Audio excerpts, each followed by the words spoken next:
Doctor Babasaheb आंबेडकरांचं नाव घेऊन आजपर्यंत काही राजकीय पक्षांनी फक्त मतं मागितले, पण माझा बाबासाहेब आंबेडकर ज्या लंडन मध्ये शिकले ते लंडनचं घर कोणी घेतलं असेल आणि त्याचं जर स्मारक कोणी तयार केलं असेल तर ते भारतीय जनता पार्टीने केलं.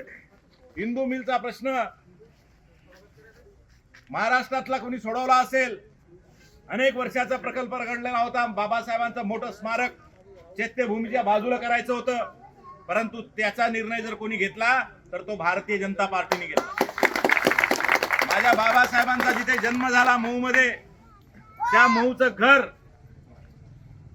वास्तू म्हणून जर कोणी उदयास आणलं असेल आणि त्या घराचं जर खरं घरपण आणि माझ्या बाबासाहेबांची आठवण तिथे जर कोणी केली असेल आणि त्या घराला जर चांगल्या पद्धतीने उभं केलं असेल तर ती फक्त भारतीय जनता पार्टी, दुसरा कोणी. ज्या माझ्या बाबासाहेबांनी ज्या दीक्षाभूमीवर शपथ घेतली त्या दीक्षाभूमीचा कायापालट, आधी मी अनेक वर्षापासून दीक्षाभूमी बघितली, पण आता जर आपण गेलात तर दीक्षाभूमीचं चित्र बदललंय. हे काम सुद्धा भारतीय जनता पार्टीने केलं. यात कुठलाही भारतीय जनता पार्टीने डॉक्टर बाबासाहेब आंबेडकरांचे पंचमहाभूते विकसित केले, ते फक्त भारतीय जनता पार्टीने केले. मला हे कळत नाही की भारतीय जनता पार्टीचं आणि दलित समाजाचं का जमत. मला कधी कधी खंत वाटते.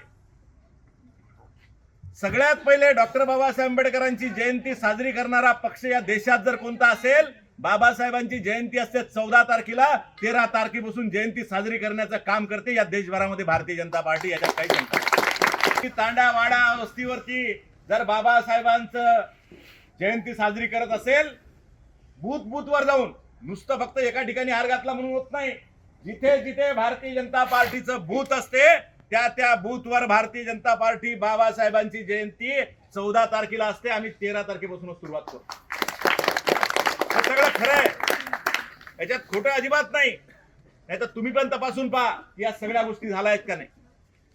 म्हणून माझी कळकळीची विनंती आहे, निवडणुकीमध्ये आपण सगळे तरुण आहात, जरा विचार करा. येत्या काळामध्ये ज्या बाबासाहेबांचं आज मागच्या लोकसभेमध्ये सांगितलं की संविधान खतरे में, संविधान खतरे में, अरे ज्यांनी 1000 वेळ संविधान बदललं तेच सांगतात तुम्हाला संविधान खतरे में. अरे संविधान दिन जर कोणी लागू केला असेल तर तो सुद्धा भारतीय जनता पार्टीने केला.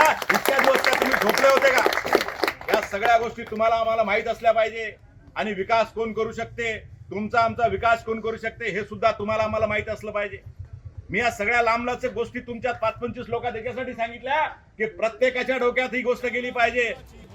आपल्या सगळ्यांना माहित आहे की या महाराष्ट्र सरकारने लाडली बहिणासारखा एक चांगली योजना आमच्या महिलांसाठी आणली.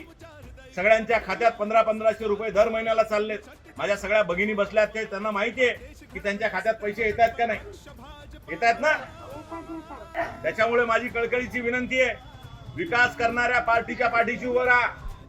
सगळ्यांना माहिती आहे की उद्या नगराध्यक्ष पदाचे आमचे उमेदवार केंद्रे साहेब निवडून येणार आहेत.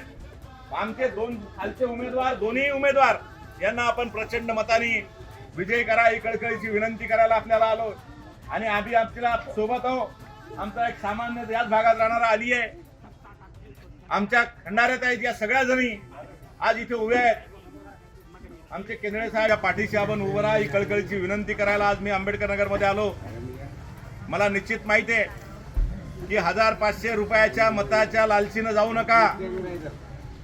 विकास करायचा असेल तर केंद्र साहेबाच्या पाठीशी राहा. सगळ्यांना कळकळीची विनंती करतो, आपणही विचार करा. ज्या बाबासाहेबांचे आपण पाईक हो त्या बाबासाहेबांच्या पाठीशी अगदी ताकदीने उभं राहिलं पाहिजे. आणि जे ज्या बाबासाहेबांना विसरले नाही त्याच्या सुद्धा पाठीशी उभं राहिले पाहिजे आपण. आणि ज्यांनी फक्त बाबासाहेबांच्या नावावर आजपर्यंत मतं मागितली पाहिजे यांना सुद्धा तुम्ही सगळ्यांनी धडा शिकवला पाहिजे. हीच सगळ्यांना कळकळीची विनंती करतो आणि थांबतो. धन्यवाद.